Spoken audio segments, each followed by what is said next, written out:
Hi everyone, welcome aboard to our YouTube channel Fresher Platform Global, particularly BCom Pursuing and Pass Outs.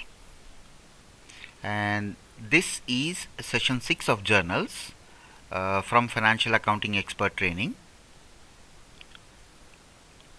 And in this session, we'll deal with the journals. All the possible dimensions of journals will be understood, like the definition and its understanding, and its pro forma, and the subsidiary books, or why journal has been subdivided, and why the double entry accounting system is mandatory to use.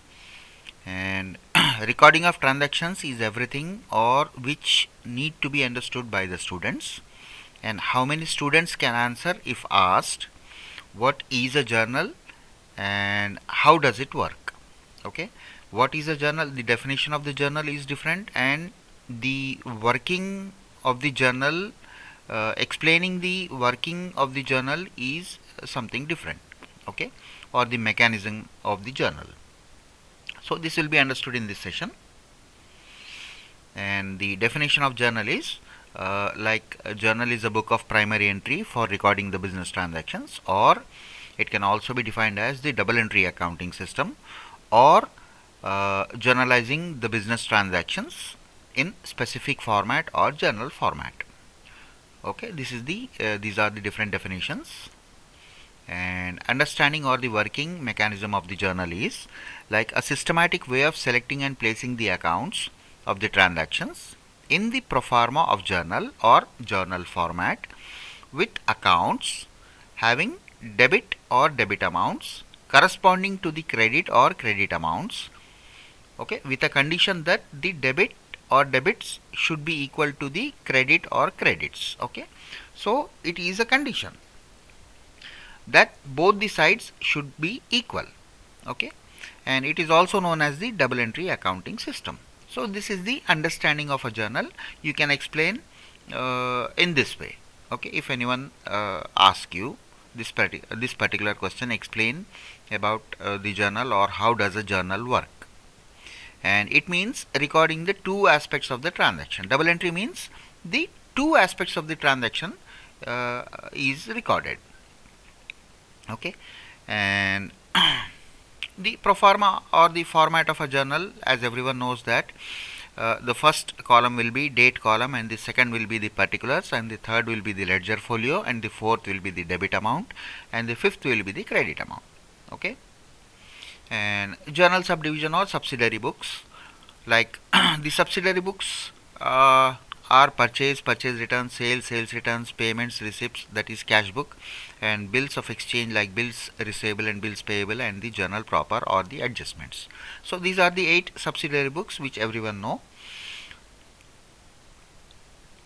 And why journal has been subdivided? It is something like if all the transactions are recorded in one journal, then separating them and interpreting the results is time consuming, because the reason journal has been subdivided to facilitate the transactions recording and results. Okay, because if we record all the transactions in one journal, then separating the results, like say for example, if the business owner want to know what is the total credit purchase done on today, then it will be very difficult to answer it.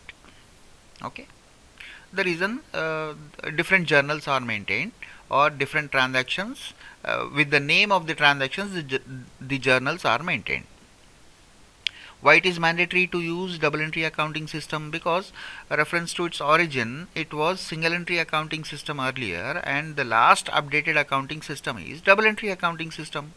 So or you can also understand it as the accrual basis of accounting system. What is the basis of double entry accounting system? It is accrual basis, wherein the cash and credit transactions both are recorded. Okay, so this is something about the why it is mandatory to use double entry accounting system, because it is last updated accounting system. So these are the things which we have understood: the definition of the journal and understanding of a journal, and why the journal has been subdivided, and what are the subsidiary books, and why double entry accounting system is mandatory to use. These are these were the different things or the different dimensions of a journal. Okay, and our next session deals with the like identifying the type of transaction or identifying the accounts in the transaction, and which account to debit and which account to credit, and the journalizing methods. Different methods are used to journalize the transactions. One is traditional method, and the second one is modern method, and the third is head or tails method. These will be understood. Thank you so much for watching this particular session of journals, guys, and requesting you to like, share and subscribe our channel with near and dears. And our next session deals with journal entries. Till then, have a wonderful day, guys.